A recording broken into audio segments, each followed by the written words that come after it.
Добрый день, добрый вечер. Не знаю, когда будет передача в эфире. Я для начала хотел поблагодарить, конечно, организаторов этой серии лекций. Я думаю, она будет полезна и для представителей моего поколения, и старшего поколения, но я больше всего надеюсь, что она будет интересна для молодежи. Ибрагим Чкадуа – историк, режиссер, сценарист, фотограф, выпускник исторического факультета АГУ, автор и режиссер документальной трилогии о Фазиле Искандере, автор короткометражных фильмов, лауреат премии гильдии фотографов «Золотой глаз России». Когда мне предложили прочитать лекцию на тему критического мышления, выбрать тему, я думал долго, какой именно аспект взять этой проблематики. И были разные варианты у меня, но в результате я решил поговорить о том, что ближе всего мне, к моей профессии, ближе моей биографии, то есть о том, как Абхазия представлена вообще в СМИ, мировых, российских, абхазских СМИ, о трендах абхазских, которые существуют внутри Абхазии, но и вовне тоже. Существуют, а главное существовали. То есть мы такой исторический экскурс делаем о трендах абхазских, которые были в 20 веке и отчасти в 21 веке.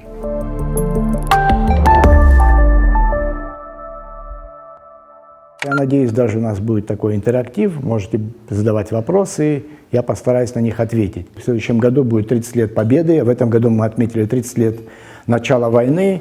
Это событие, которое во многом сформировало мое сознание и вообще сознание моего поколения, и уже, соответственно, вашего поколения, которое большинство из вас родилось после войны, насколько я понимаю.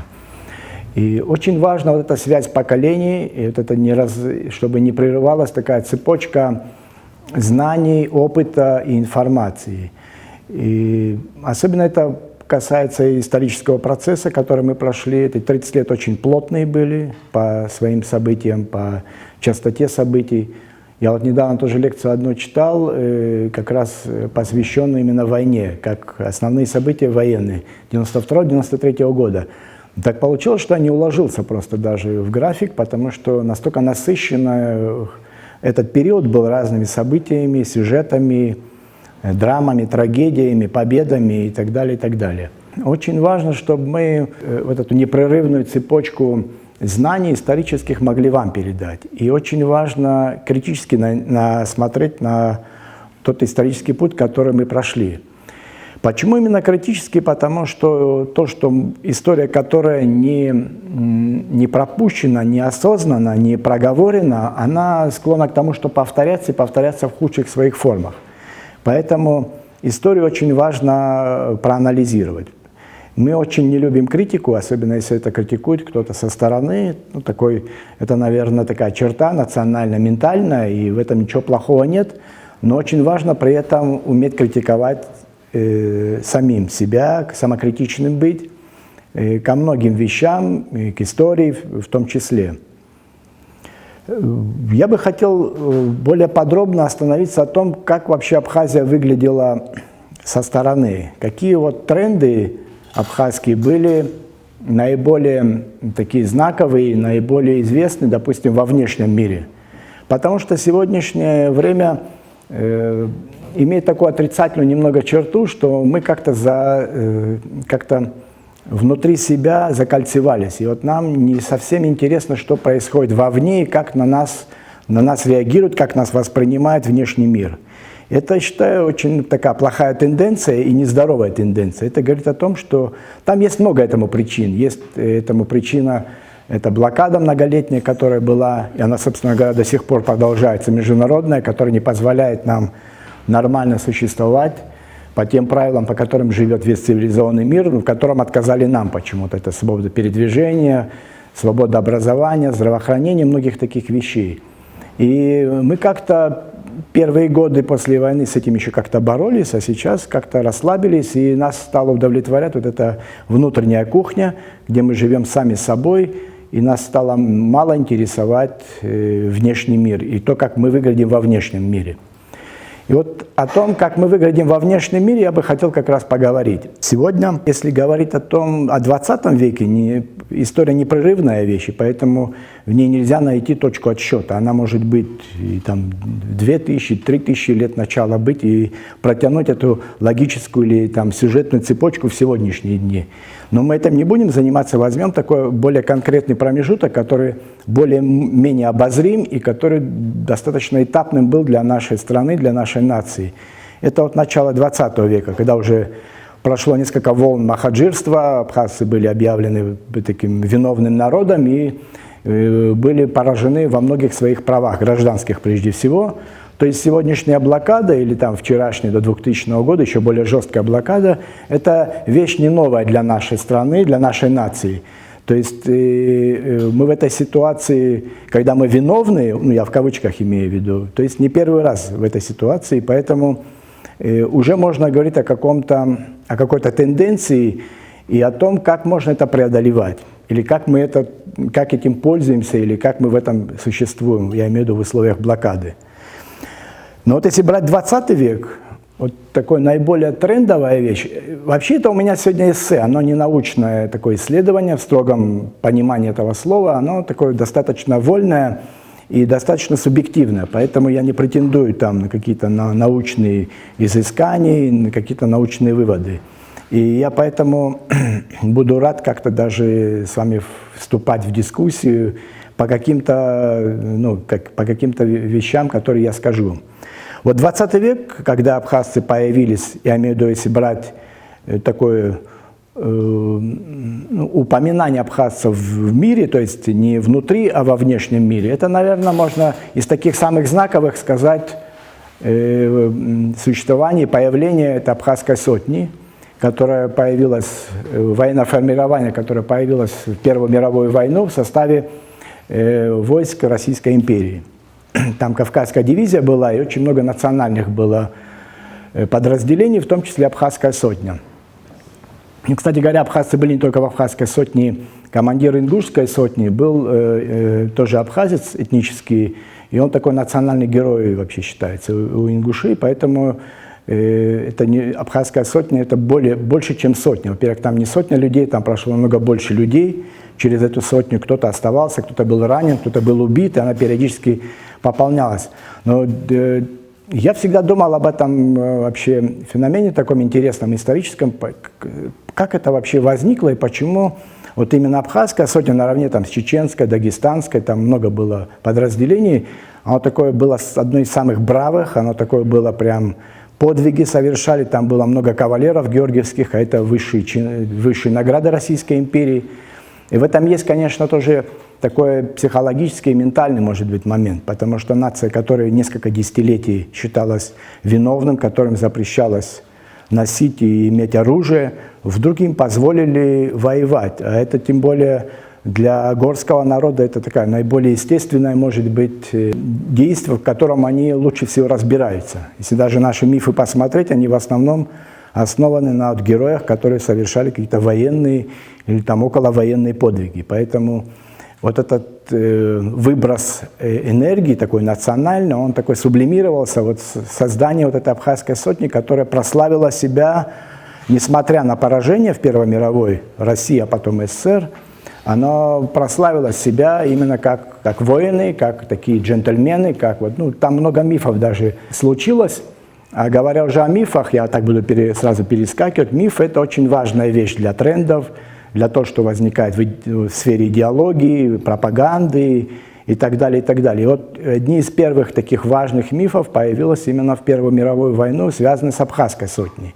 Когда вот эти были георгиевские кавалеры, командиры, когда эти подвиги, которые описывались в российской прессе.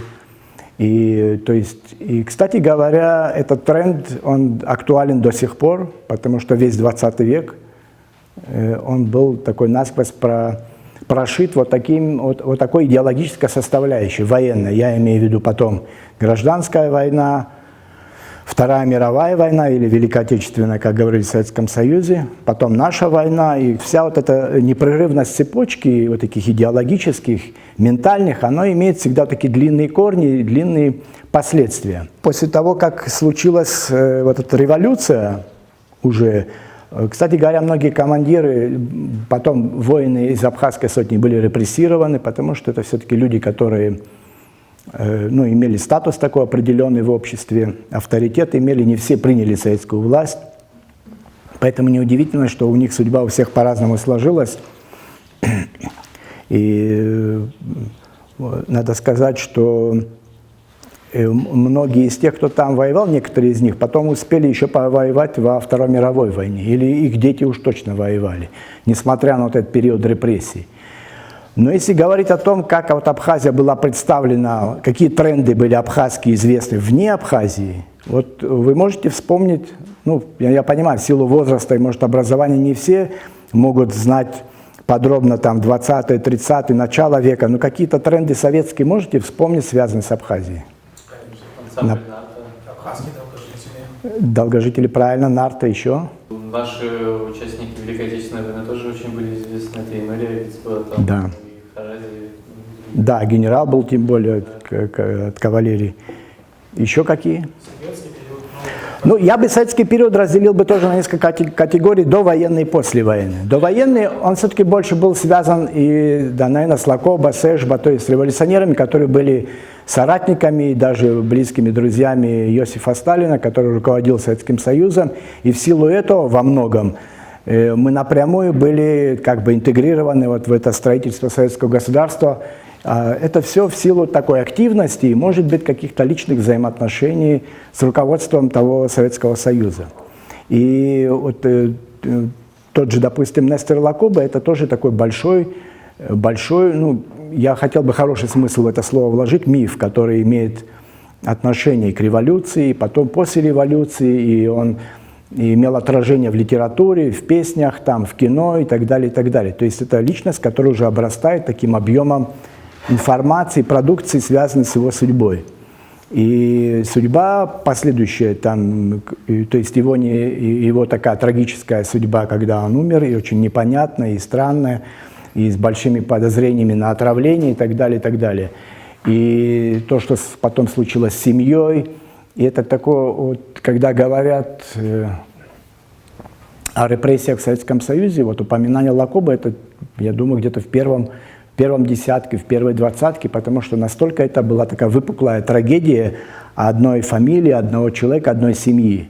Это такое, и она, кстати, в 30-е, да, конечно, замалчивалась, и в 40-е, но в период перестройки, в середине 80-х и в 90-х, этот тренд, он был наиболее ярким такой, и тоже был связан с Абхазией.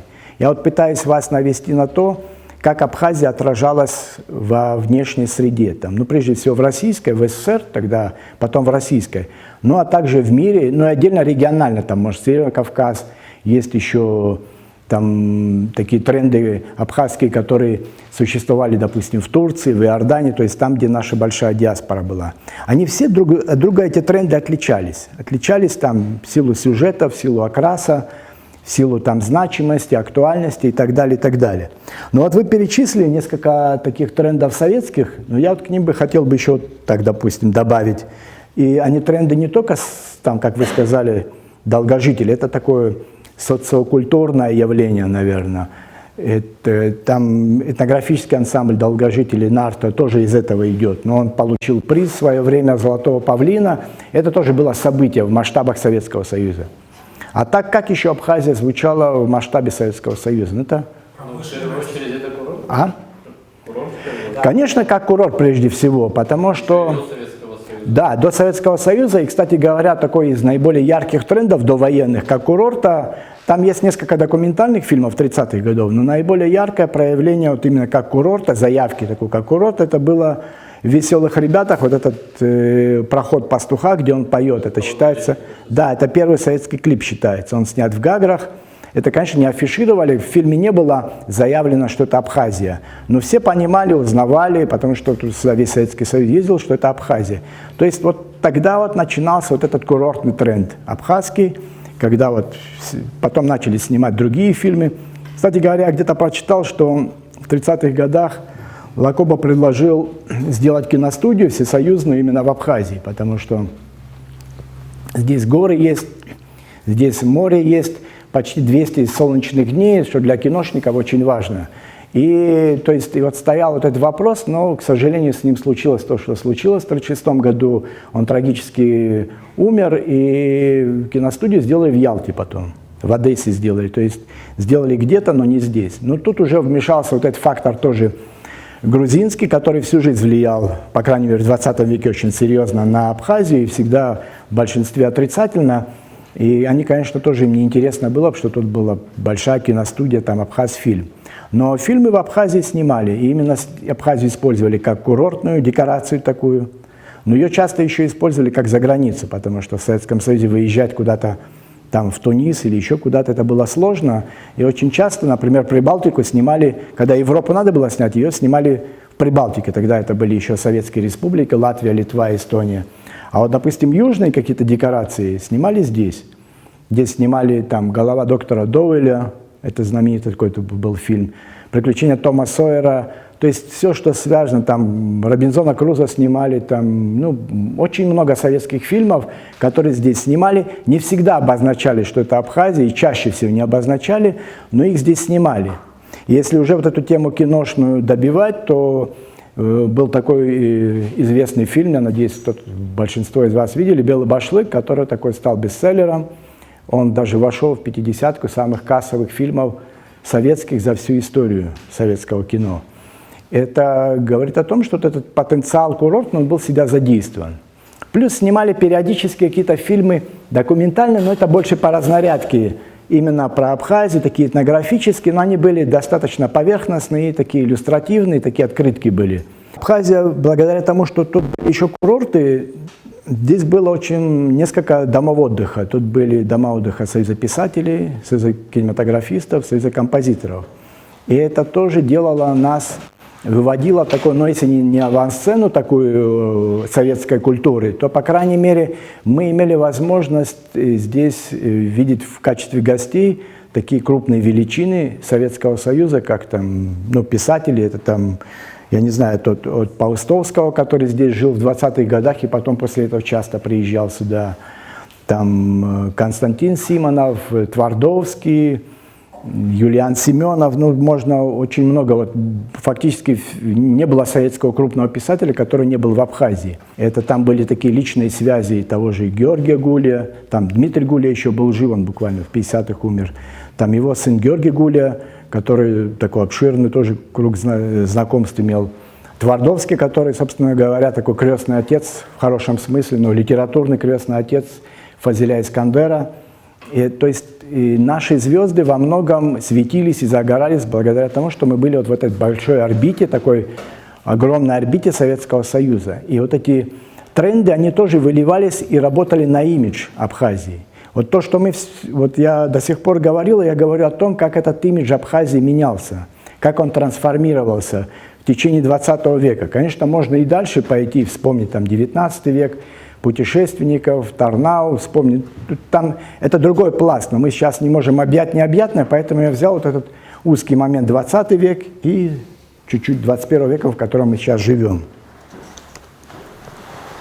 Но кроме писателей, здесь были и композиторы, тут, и это уже мы тогда не знали в советское время, но сейчас всплывают такие интересные вещи, что, например, здесь прятались церковные многие такие деятели, которые были там в оппозиции к официальной церкви, но здесь, пользуясь тем, что в Абхазии всегда был такой либеральный климат, они здесь находились, и очень многие из таких персон церковного мира, таких важных, православного мира, они в 70-е, 80-е годы находились здесь, прятались в горах, там, и, то есть, и к ним достаточно лояльно относились. И, собственно говоря, благодаря этому и выжили.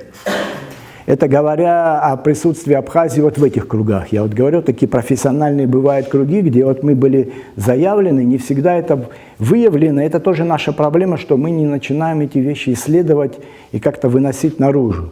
Вот несколько лет тому назад сюда приезжал Шемякин, это известный художник, наверное, вы знаете, он во Франции, он черкесского происхождения, ну, очень известный.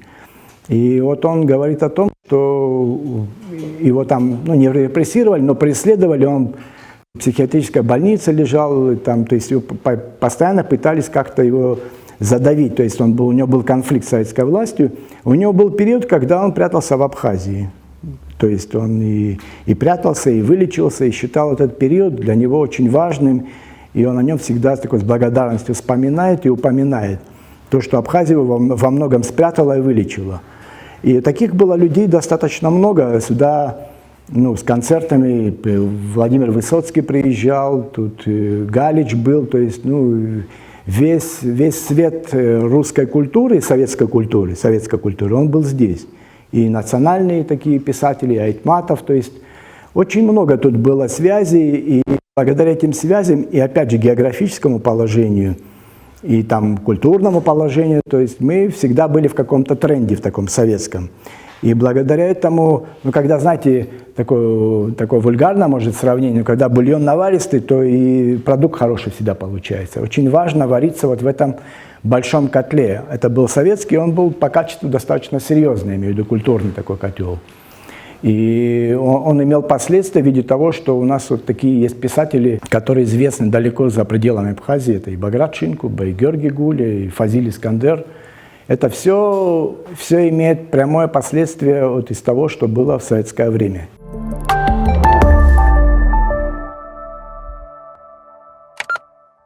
И теперь давайте вернемся к нашей истории, вот к этим 30 годам, с которой я начал говорить, о последних 30 годах. И я у вас хотел тоже спросить, какие тренды вот за 30 лет связаны с Абхазией, если абстрагироваться, что вы здесь живете, или только абхазскую прессу читаете, или там телевидение смотрите. Как вы думаете, вовне, чем мы были известны, кем мы были известны? Первые послевоенные годы, по-моему, были немножко тяжелыми из-за того, что в связи с событиями на Кавказе, это сначала наша война, потом Чеченская война, нужно было пробить вот это мнение в обществе, что это такая большая пороховая бочка, Кавказ. Может быть, это тоже тренд, Кавказ как опасная то такая есть мы зона. фитиль большой пороховой бочки, да, то есть да. как тренд ты имеешь в виду. Да, и вот вся работа в этот период, и информационная работа и Владислава Арзенбека, и команды тоже была направлена на то, чтобы изменить это мнение, и чтобы к этому краю относились не иначе. всегда мы изменяли, иногда мы этим тоже пользовались, потому что это нужно было этим пользоваться, что не будет или взорвется Абхазия, может взорваться весь Кавказ. Тоже, да. Но вот это тоже, я считаю, как часть тренда, я не знаю, в положительном или в отрицательном плане. Не, я не говорю сейчас про окрас, я хочу, чтобы вы обозначили, мне интересно, что вы знаете об этих трендах последних 30 лет. Коротко можно заявлять, просто тренды не объясняя, допустим. Я думаю, можно выделить еще тренды на протесты и митинги, потому что в российских СМИ мы часто мелькали именно когда у нас проходили митинги, которые у нас проходят мы сейчас сумбурно говорим, не хронологически, потому что мы начали с войны, а сейчас больше перешли на, допустим, вторую половину 2000-х. Да, насколько я помню. Согласен. Подросткового возраста. Согласен. Кто еще? Какие тренды еще? Трендовые. Хиба Кирсмава. Согласен. Дальше. Фазиль Искандер. Дальше. Я думал, что какая-то часть промышленности, вот в целом, например, абхазские мандарины, если можно так сказать. Согласен, мандарины тоже. И, кстати говоря, это не надо смеяться, потому что тренд абхазских мандарин, это вот такой новогодний тренд Советского Союза, достался России, он до сих пор утихает, но он еще живет. Еще кто-нибудь? Добавьте. Чай. Чай, табак, это больше, кстати говоря, к советскому периоду относится.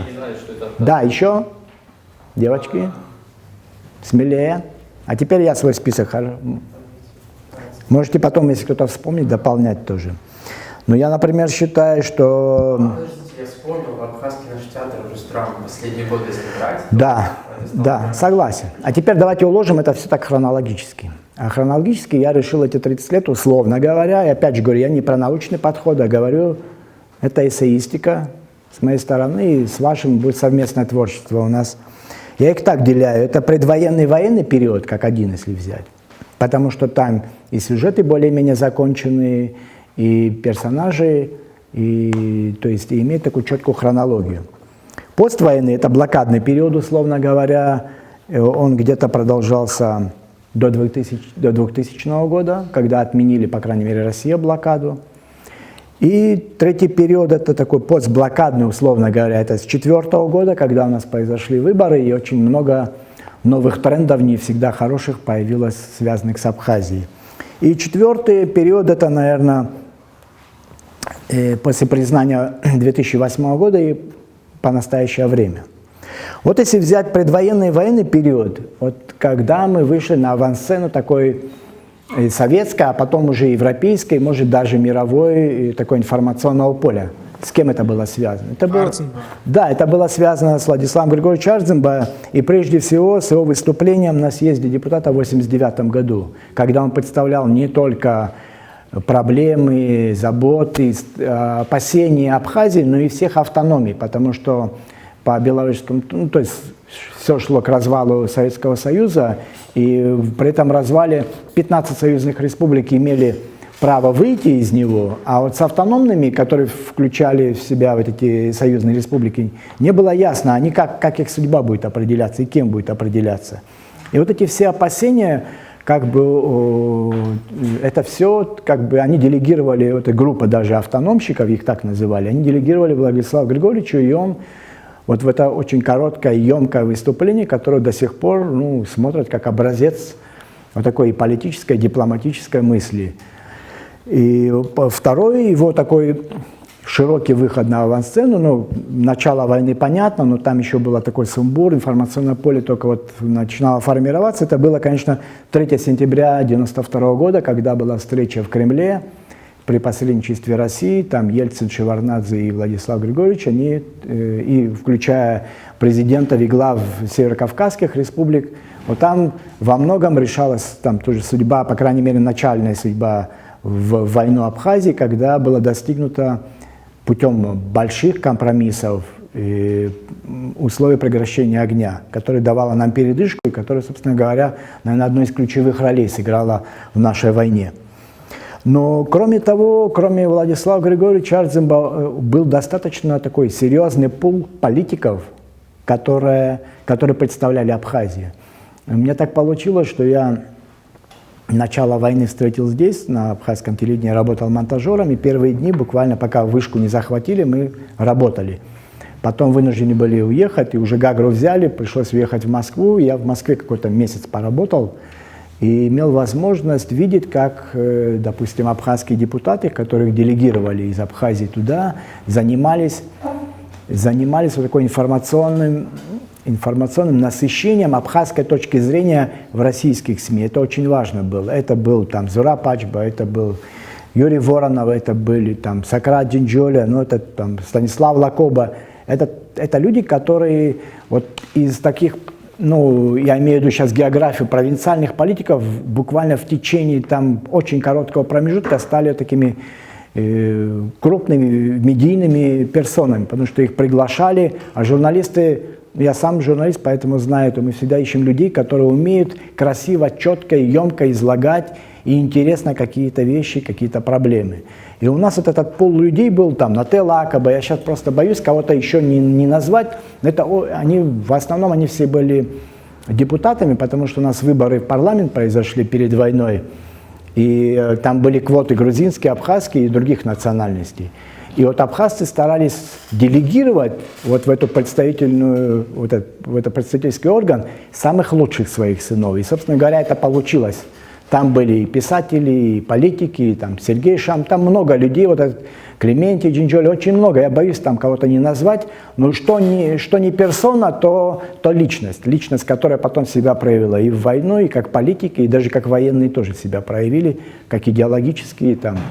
У нас были такой пул людей, который работал по регионам, допустим, Северный Кавказ, это Рауф Ибжноу, там Геннадий Аламе, там кто-то работал в Турции, в Сирии, то есть это все были делегаты Абхазии, которые, тогда не было интернета, поймите правильно, это совершенно другое информационное поле, формировалось оно совершенно по-другому. Допустим, попасть на телевидение какой-то в первый канал, это было крайне сложно, но нужно было еще и в региональный попадать. Я знаю, там, например, буквально все абхазцы были распределены, те, которые вот такие знаковые, которые публичные, которые могли это в конце концов говорить. Тот же, например, знаменитый писатель. Андрей Жиргенев, по-моему, Андрей Жиргенев, он дипломат. Я сейчас даже дипломаты, они не очень любят показываться, потому что дипломаты любят тишину. Они работают в том поле, где в крайнем случае они выходят в публичную сферу, а так им нужно это делать в другой сфере. Но и дипломаты тоже были. Там были и церковные деятели. Кто-то отдельно работал с военными, кто-то работал с православной церковью. там и Виссарион приехал, он очень много тоже сделал. То есть я вот сейчас вот начинаю, такой вал людей вспоминает. Я, забегая вперед, хочу сказать, что сегодня я не смогу столько людей вспомнить, которых вот с таким удовольствием и с таким качеством могли бы про интересы Абхазии представлять. Но тогда это было. И, собственно говоря, благодаря этому мы выиграли информационную войну.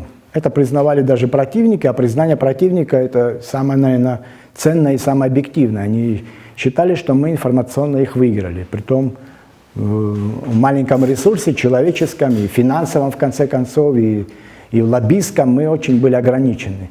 И поэтому очень важно, что мы сделали войну, и вот эти тренды заявили. То есть тренд самый главный был какой, мы об этом говорили? Маленькой нации, которая борется за свое существование. И мы его сформировали и смогли пробиться. И это имело последствия даже в том, что здесь очень много добровольцев было из Северного Кавказа, и казаки, и из Турции, из Иордании, то есть откуда только их не было. И этого добились. Это давало козыря дипломатам, когда они там какие-то переговоры шли. Это давало очень важно моральную поддержку внутри, прежде всего. То есть нам, кто здесь воевал. Я вот потом был на Восточном фронте, и для нас появление там кабардинцев, первых добровольцев, казаков и чеченцев, это было, вот, знаете, как будто бы мы, то есть, когда ты в блокаде, вдруг к тебе приходят совершенно те люди, которые никогда ты их и не видел, и не мог увидеть, может быть, а тут они пришли к тебе на помощь. Это морально очень много решало. Кроме того, что гуманитарная помощь пошла, то есть мы по всем сферам начали получать и извлекать пользу из вот этих трендов. Я сейчас немного цинично говорю, но это такова жизнь, и поэтому я хочу, чтобы вы понимали меня правильно. Перейдем потом послевоенный период. Там уже тренды меньше военные были, хотя военные тоже присутствовали, они имели очень большой резонанс. Это было освобождение Латы, Нижней Латы в 1994 году в мае. Потом это был шестидневная война в Галлии, Галльская война, потом рейд Гилаева был. То есть было несколько военных таких ситуаций очень сложных, где Абхазия, ну, опять же, выступала в этом же тренде военном, как защитники своей независимости уже. И это тоже был очень важный тренд, потому что там контекст был тоже очень сложный. Там уже была чеченская война в России, то есть уже была блокада полная нас, и нам очень сложно было. И я, например, помню, как буквально какие-то первые концерты, даже эстрады, то есть певцов российских, которые, ну, сегодня они могут быть, и завтра мы их забудем, но тогда это для нас было прям какой-то акт, ну, если не признания, то такого культурного признания Абхазии. Это в условиях непризнанности и относительной блокады, когда там мужчин не выпускали за ПСО, только моложе 65 лет и так далее, вдруг тебе приезжают и для тебя что-то поют, или там гуманитарку привозят, или... Но, кстати говоря, дипломатический сегмент был очень развит, то есть переговоры были на очень высоком уровне, и можно даже вспомнить, что сюда приезжали, ну, такие... Ну, я понимаю, что мы в орбите еще были, в орбите в политической, такой даже в мировой. Это, знаете, как такая вещь обоюдоострая. Вроде бы хорошо, что ты на самом верху информационных таких топов, но, с другой стороны, всегда риск, потому что, когда большие слоны дерутся, маленькому существу очень сложно выжить, то есть надо постоянно крутиться, а тут сошлись интересы России, Запада, Турции, тут очень много интересов сошлось, особенно это было и на протяжении всех 90-х, и особенно в начале 2000-х. Сюда даже приезжал нынешний президент Германии Штайнмайер, он был на границе, сюда приезжал Хавьер Солана, это он тогда возглавлял Евросоюз. То есть сегодня это даже гипотетически сложно представить, что люди такого масштаба могли приезжать и как-то, ну, были вовлечены в вот эту большую шахматную игру, как называл, там, политологи как называют. Но наряду с этим у нас такой был очень активно развивался и культурный. Та же Хибла Герзмава основала фестиваль, и он каждый год проводился, и это было... Тоже очень важно, когда к тебе приезжают звезды первой величины российской сцены и исполняют. И это вот эти связи довоенные, во-первых, восстанавливались, вот этот статус вот этой жемчужины у моря, культурной жемчужины у моря, он тоже восстанавливался. Это Пицунский храм, Пицунский орган, то есть туда вот фестиваль приезжал, Хибла привозила очень известных режиссеров, актеров. Это было очень тоже важно. Это для нас сейчас в 2008 году случилось признание в силу стечения обстоятельств. Там так сложились карты, и слава богу. Но я вам скажу, что для того, чтобы, это как в этом анекдоте, чтобы выиграть миллион, тебе с небес просто когда-то скажут, ну купи лотерею. Вот мы покупали эти лотереи, рано или поздно мы выиграли вот эту лотерею с признанием. Это я к чему говорю, что очень важно делать какие-то шаги постоянно, чтобы достичь какого-то результата. И результат может быть не сиюминутный, он может там через 5, через 10, через 15 лет быть. Палестинцев вообще несколько десятилетий, у курдов еще там огромная история, чуть ли не на столетие идет, но они не имеют своей государственности, а у нас получилось. Да, в силу там может быть и стечение обстоятельств, и везение, но и очень много было приложено усилий, и именно в сфере вот этой медийной. Вот в сфере трендовой, ну как хотите это можно назвать. Фазиль Искандер стал приезжать сюда, и потом возник вот этот фестиваль Искандера, который каждый год проводился. И, например, вы просто в силу возраста, может быть, не помните, но, например, выступление нартов из Абхазии в КВН, тогда это не сегодняшний КВН, и это не то было значение. Я вообще даже как-то шутил, но в этой шутке только доля шутки, что вот эти курортный бум такой, который возник в конце 90-х, начало 2000-х, ну, после отмены там санкций со стороны России, во многом благодаря им возник, потому что они вот этот имидж Абхазии, не просто воюющий, который был до этого, а такой гордого народа, который там борется за существование и так далее. А у них они чуть его другим сделали. Они сделали такой, принесли новый тренд. Абхазцы — это остроумные, это веселые, они танцующие, они прекрасно поют. То есть вот это то, что нужно для курорта, они это сделали. И во многом, я считаю, вот этот бум курортный начала 2000-х, это надо благодарить их.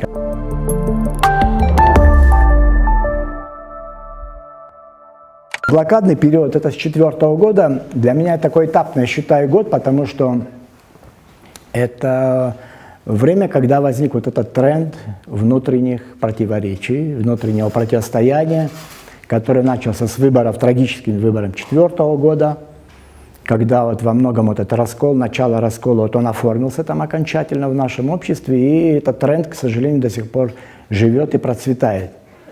Я имею в виду, что вот эти череда переворотов, то есть мы уже в информационном поле звучали вот именно доминантой было вот этот. В Абхазии опять что-то произошло, там мандариновая революция, мимозовая революция, как только она не называли наши перевороты, это тоже уже изощрялись журналисты. Ну, кстати говоря, там были не только такие отрицательные тренды, например, никто из вас не вспомнил, опять же, не знаю, может, в силу возраста, но, например, это расцвет такой биографии Дениса Царгуша, который многократный чемпион мира, и это, я вообще считаю, что это такая незаслуженно, не часто вспоминаемый человек, а он очень много сделал вообще и для спорта, и для молодежи, и для страны в том числе. То есть быть чемпионом мира в те года мы сейчас себе такого не можем позволить, ну, если не брать отдельные виды там карате или там единоборств, мы не имеем такую фигуру. И, к сожалению, мы им тоже, может быть, не до конца использовали вот эту звезду, настоящую звезду, первосортную звезду, которую мы имели. Почему-то у нас нет там турнира имени Царгуша, а он имел широкий и имеет широкий круг общения и может привозить, я думаю, борцов там первой величины мировой. Это очень важно для подрастающего, но там есть еще и аспекты политические и имиджевые для страны. То, о чем мы сегодня говорим. Период после 2008 года – это такой, я считаю, один из, наверное, не самых лучших и интересных периодов, потому что, вы знаете, так получилось, что в силу своей работы, я там оператором был, там режиссером, еще кем-то, фактически все вот эти военные операции, которые были послевоенные, ладскую, поэтому я их так подробно, хорошо помню по датам, потому что это такая тоже часть биографии и моего поколения.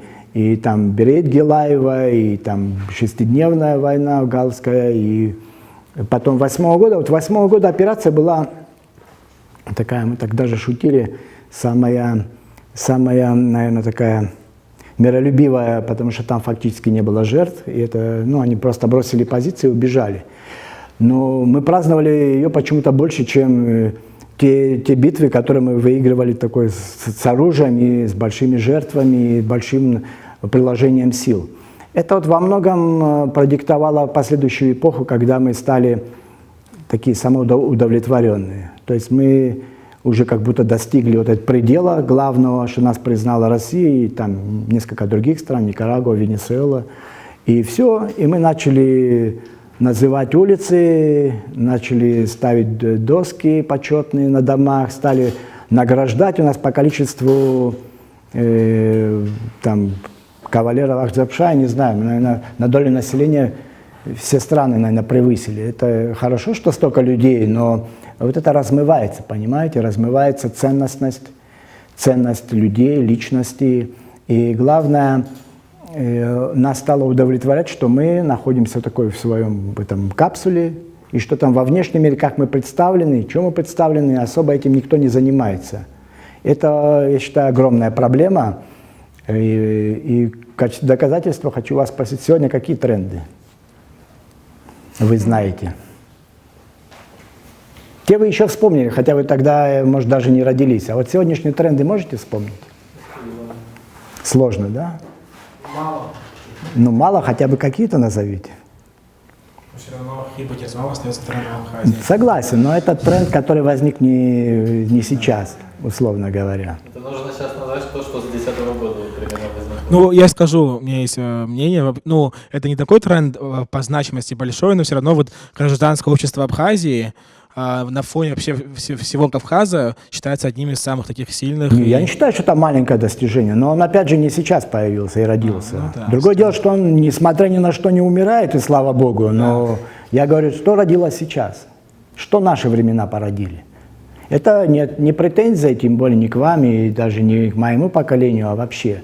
Это говорит о том, что я вот к чему хотел вас привести, что вот эти тренды, это не просто тренды, которые вот так взял, ты в лаборатории придумал и завтра раскрутил за деньги, как вот звезду можно раскрутить. Это вещи, которые имеют там хорошую проработку мозгом, усилиями, талантом, вложением денег, а главное участие государства. Потому что тренд государства, все-таки государство должно в этом как минимум филологически участвовать, раз оно называется государственный тренд. Сейчас мы этим не занимаемся. Фактически, где мы представлены? Мы нигде не представлены, мы довольны тем, что у нас сейчас все хорошо, но при этом, если говорить там о каких-то вещах, о том же свете, у нас он ничуть не изменился с 90-х годов. Где прогресс? Нету прогресса, понимаете? И очень важно, чтобы ваше поколение вот об этом думало. Вся моя лекция сегодняшняя о том, что очень важно не то, что о тебе подумают, это так вообще у нас принято ментально, то есть мы можем сами там скромно есть, но для гостей самое лучшее положим. Это нормально, это такой ментальная черта характера, она хорошая. Но она как бы не, она у нас чуть-чуть в фарисейство ушло. Когда мы думаем одно, говорим другое, делаем третье вообще, понимаете? И очень важно сегодня, вот когда там Сандрик что-то фильм снял, я с удовольствием пришел и представил. Я искренне рад тем людям, кто, допустим, в моем сегменте работает. То есть журналистика, кино, если кто-то пишет и так далее. Но у нас должны быть юристы, у нас должны быть компьютерщики, у нас должны быть айтишники, потому что мир цифровой пришел. И поэтому, когда у нас тут собираются молодежные или политические организации, начинают говорить о чем угодно, только не об учебе, меня это всегда удивляет. Мы должны стать нацией профессионалов. Я когда снимал «Искандера», он приезжал в 2002 году, фильм о нем, я у него спросил, а как нам выжить в этом мире? Оно есть в фильме, можете посмотреть, если мне не верите. Я говорю, как выжить такой маленькой нации в современном мире? Это еще интернет только появлялся, 2002 год. И он сказал тогда для меня удивительную вещь, сейчас она меня не удивляет. Он говорит, мы должны быть конкурентоспособными. Понимаете, если мы не будем конкурентоспособны, не соответствовать тем угрозам, рискам, возможностям, которые дает наш сегодняшний мир, нас не возьмут в будущее. Надо мыслить масштабно, мыслить в масштабе там, евразийского пространства, мирового пространства. Не надо этого бояться, потому что у нас есть прекрасные примеры писателей, художников, кого угодно, которые, они высшего калибра. Они там, Искандер, Чач Башир Вашидзе художник, он был в такой череде такой среды, там, где вращался Пикассо, Брак, Шагал. Вы понимаете, не надо чего бояться. Я не призываю такой наглости необоснованной, это тоже у нас есть, а именно быть настолько профессиональным и талантливым, развить свои таланты, чтобы соответствовать вот этим мировым трендам. Был такой писатель, он недавно умер, Умберто Эко. «Имя розы» у него самая знаменитая вещь, но у него много там эссе есть и романов. У него в одном из романов есть фантастическая страна, которую он назвал Абхазией. Это такая очень такая для меня знаковая вещь, то, что такой великий человек вдруг вспомнил Абхазию, где-то же он это услышал. И она во многом соответствует, собственно говоря, так по ощущениям нам. Но при этом она фантастическая, что не может не пугать. То есть чтобы мы в область фантастики полностью нас не слила сегодняшний день. Он писал так: «Мы в царстве нежности. Не здесь ли самое замечательное во всем свете место, в котором даже если есть уродство, никто совершенно не обязан их видеть?» Простая фраза, но очень глубокая. И она, кстати говоря, как ни странно, пересекалась со словами другого писателя, который уже был в Абхазии, знал реальную Абхазию, и не менее велик, если даже не более, это Осип Мандельштам, это известный поэт русский. Он в 20-х годах был здесь и гостил тут. Он написал так: «В начале апреля я приехал в Сухум, город траура, табака и душистых растительных масел. Хотя в общественной жизни Абхазии есть много наивной грубости и злоупотреблений, нельзя не плениться административным и хозяйственным изяществом небольшой Приморской республики, гордой своими ценными почвами с обшитыми лесами, оливковым совхозом на новом Афоне и высоким качеством ткварчильского угля». Он в одной фразе сколько трендов абхазских заявил. Это потому, что поэт великий, и великие это люди, которые вот эту суть, нерв улавливают. Это очень важно, приехать в страну, он здесь был буквально месяц, по-моему, и насколько актуальные до сих пор вещи написал. В Абхазии очень многие, есть такая, кстати, книга «Русские писатели об Абхазии», почитайте, там очень много интересных вещей. Чехов, Паустовский, там Марета Шагинян, очень многие здесь были, но там самая такая прикольная вещь, говоря вашим языком, то, что очень многие вещи, то, что они писали про 20-е годы, вполне сейчас можно калька наложить на сегодняшние, особых изменений нет. Ну, наверное, я вот на этом хотел бы закончить, но закончу я еще одной цитатой моего любимого писателя Фазиля Искандера. «Я видел десятки, а на всю страну их миллионы несчастных людей», но он пишет про Советский Союз. «Одни несчастны за свои бедности и боязнь стать еще беднее, другие несчастны, потому что разбогатели, но боятся, что не смогут усторожить свое богатство. Третьи несчастны от того, что просто не знают, для чего жить, и все вместе несчастны от того, что будущее страшит их хаосом жестокой бессмысленности. Сюжет существования важнее всяких экономических законов. Вернее, сами экономические законы могут работать только тогда, когда у человека есть сюжет существования. Если вкладчики перестают верить в сюжет существования банка, банк лопается. Если граждане страны не улавливают сюжет существования государства, оно разваливается. Дайте сюжет». Это тоже, видите, он апеллирует как раз такими вещами, которые вполне укладываются и в журналистику, и в такие имиджевые вещи, про сюжет. А сюжет состоит из драматургии, персонажей и, естественно, результатом, который хочет этот сюжет привести. Ну, давайте пообщаемся теперь. Какие у вас вопросы есть? В чем сегодня в современном мире может быть ценность абхазского народа? За что мы можем схватиться, что мы можем показать миру, то, что того... Чем мы можем быть ценны? Ради чего нас возьмут на этот космический аппарат, да, в будущее? Да. Ну, вы знаете как, очень важно трезво оценивать, во-первых, свое положение, возможности, ресурсы. И очень важно знать свою историю и успешные примеры того, чем мы были когда-то полезны, понимаете? Если это были в античное время, отсюда вывозили самшит, там мед и еще там какие-то ремесла, может быть, то там в средние века это уже могло быть оружие, то есть это уже миссионеры приезжали сюда, и тут была апостольская земля. То есть тут в разные периоды мы что-то могли экспортировать. Экспортировать даже не вещественно, а что-то вот в 20 веке, то, что сегодня сказал, мы очень экспортировали именно культуру. И это очень важно, что мы и сейчас можем этот тренд не дать ему упасть. Нам нужно снимать кино, писать книги, спортсмены, чтобы были, у нас прекрасные музыканты молодые, но, к сожалению, все вот эти сегменты сегодняшней жизни, они все из области какой-то личной инициативы.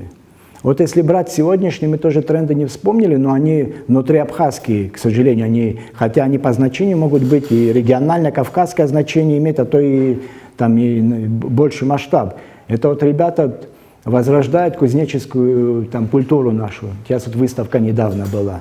Вы понимаете, они возрождают античные, средневековые, то есть по периоду технологии. Это очень важно, когда вот, есть пример Японии, который передовая, у них самая передовая техника, но при этом они сохраняют свои такие архаичные формы хозяйственной жизни, будь то охота, рыбалка, рисование и так далее, и так далее. То есть сегодняшняя большая проблема участия государства в будущем. Потому что это даже деревья разные бывают. Знаете, мандарин на 5-й год дает урожай, пекан дает там через 20 лет. Вот очень важно, чтобы вот этот горизонт вложений был. И горизонт понимания, куда мы идем и что будет через 10, через 20 лет.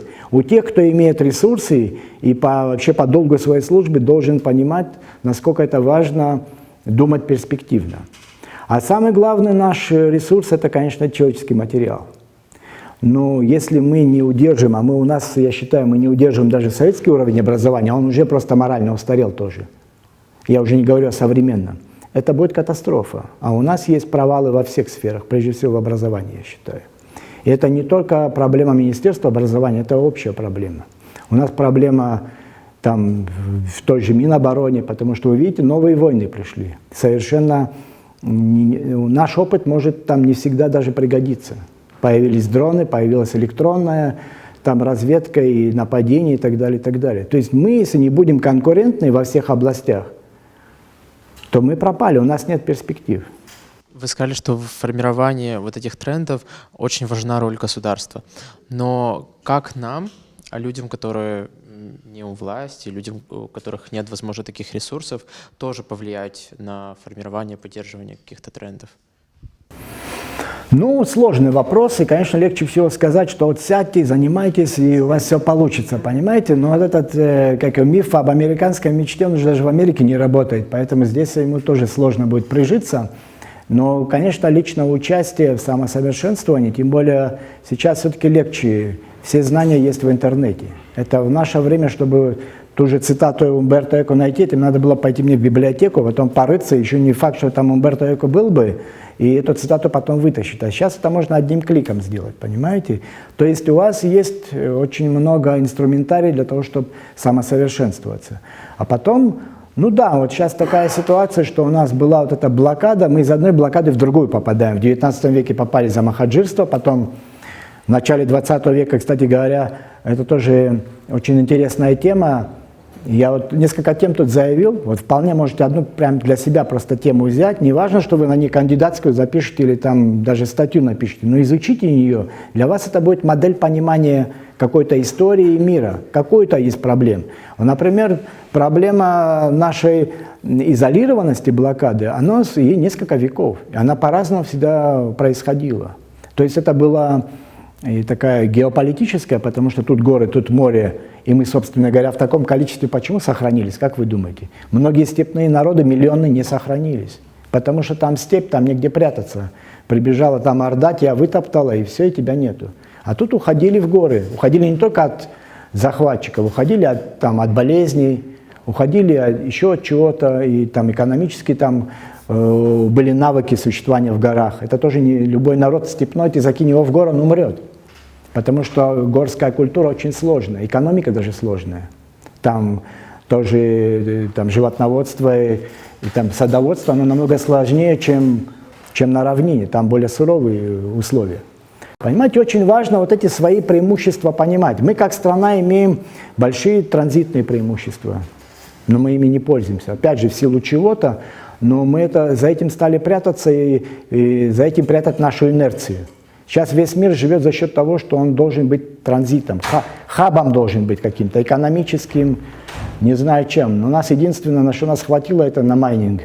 И то в ущерб себе. То есть вот эта вся наша интеграция в современный цифровой мир. который, сами знаете, чем закончился, почти окончательно не похоронил нашу энергосистему, и это пшиком все закончилось тоже. Надо самосовершенствоваться, понимаете? Вот каждый день это каждый день упущенных возможностей. Я не хочу вас в комплекс давать, то, что вот вы сегодня весь день проспали, опа, я упустил возможность. Нет, надо и отдыхать, и заниматься развлечением, и все, что соответствует вашему возрасту. Но не забывайте вот эту главную вещь. Вы должны состояться как профессионал. Должны состояться прежде всего для себя, для своей семьи, для страны, для Вселенной тоже, понимаете? Никто не знает, кто эту формулу изобретет, которая спасет в будущем человечество. Может быть, и это Абхаз будет, понимаете? Но для этого надо соответствовать и идти в ногу со временем. Тема, которая касается языка, ну, язык тоже может быть определенным трендом. Например, там французский был очень популярен среди российских дворян. Они могли французский знать, русский не знать. Там итальянский, английский сейчас. А почему, как вы считаете, наш родной абхазский язык, который является одним из древнейших, никак не популяризируется среди молодежи Абхазии, а иногда вот даже я бывал свидетелем, бывают такие случаи, когда в кругу друзей кто-то стыдится, вот, как ни странно, говорить на родном абхазском языке и выглядеть немодным. Вот как думаете, вот почему такая ситуация? Начнем с того, что язык не самый легкий, конечно, если сравнивать, и поэтому нужны дополнительные усилия, соответственно, чтобы его сохранить и развивать. Я думаю, что там очень на сложные вопросы, я не верю в легкие ответы на сложные вопросы. Он, естественно, очень большой и сложный ответ, и у меня, может, даже его нет. Но так как я вижу, очень важно, чтобы он стал обиходным. Очень важно, опять же, участие государства, потому что все уже давно говорят об этом, но ничего не меняется, что наши учебники достаточно архаичны, они не соответствуют и современным методикам. Я уже не говорю про объективные факторы, когда там алфавит менялся 3 раза за 100 лет. Это катастрофа для любого языка, тем более для такого сложного и малочисленного. Тут нет просто этого бульона, понимаете? 100 тысяч – это очень маленькое. Но его надо как-то переводить и его в цифровой мир вводить более активно. Это не просто вопрос знания языка, это вопрос и политический, и идеологический тоже. Это вопрос диаспоры. Это очень многогранный, но очень важно, чтобы он стал тоже модным в вашей среде, понимаешь? Для этого его не нужно там надувать искусственно. Я думаю, что в нем есть сейчас полно инструментарий. Сейчас я вижу, появляются там те же футболки, худи с надписями по-абхазски. Я с удовольствием с такой ношу.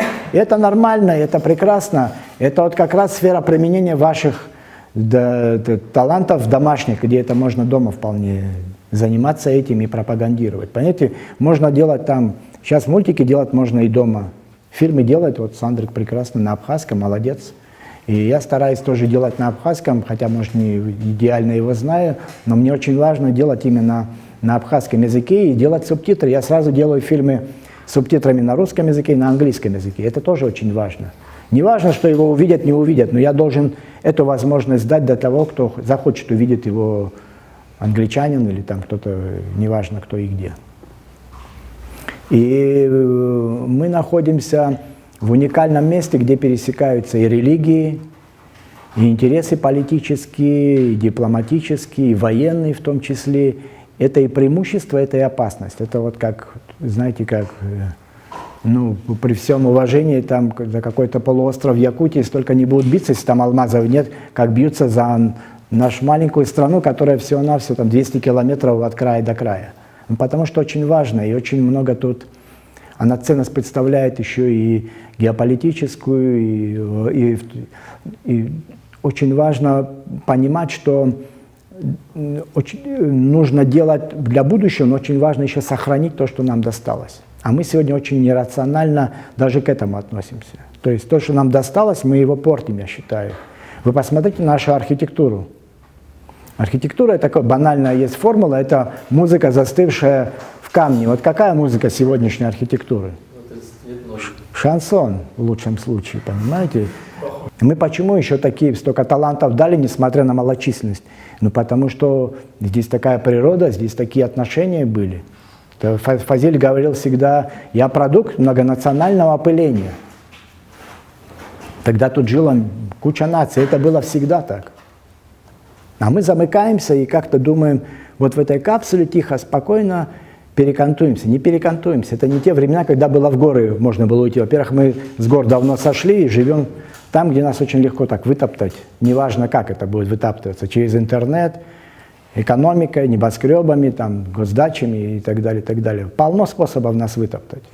И у нас очень много опасностей, и не надо расслабляться. Напугал я вас? Вы уже отвечали, примерно, но я хотел бы еще уточнить у вас, что для вас является гарантом независимости народа, нации в целом, и что для вас является основой, то, что может нас сохранить как народ, что это для вас? Ну, если не говорить формально, формально это все записано в Конституции, а если говорить о сути дела, то это прежде всего народ, носителей этой культуры, языка, истории. И как раз-то меня очень беспокоит, что происходит разрыв в поколениях между моим и вашим поколением, когда вот я по детям это чувствую, по их там ровесникам чувствую, что они в другом мире обитают. Я понимаю, что там другие информационные потоки, вы сформировали из других. Вы газеты не читали, а мы только в газетах там информацию в книгах находили. Это разные другие информационные. Тогда была цензура, сейчас ее нет. И я понимаю, какие у вас сложности и проблемы. Но очень важно, это ответственность нашего, наверное, поколения, но это движение в обе стороны. Мы туннель должны строить, понимаете, в будущее. Вы оттуда, мы отсюда, но мы должны не разминуться, потому что до конца можем туннели не хватит сил построить. Мы должны где-то встретиться. Чтобы вы понимали ценность нашей истории, древней истории, новейшей, той же войны, то, что было после войны. Ее надо исследовать. Очень важно ее анализировать и пропускать. У нас архивы уничтожили. Вы представляете, любая другая нация, даже та, которая уничтожила, представители, которые уничтожили эти архивы, если бы у них так сделали, они до сих пор об этом говорили. Или Талатская трагедия, понимаете? Я не говорю постоянно плакать и бить себя в грудь, но есть вещи, которые нужно помнить. Это вот, как у Костера есть Тиля Болленшпигеля, знаменитый роман, там пепел класса, да, или кого бьет мое сердце. То есть он всегда помнил об отце, которого там сожгли. Очень важно помнить, что мы сделали, вот те же евреи, они о Холокосте сколько создали книг и фильмов написали, и проанализировали вообще все, что с ними произошло. У нас же этого нет. Я вот часто говорю даже ровесникам, мы плохо знаем войну свою, мы плохо знаем, что было после войны, дипломатическую историю, экономическую историю.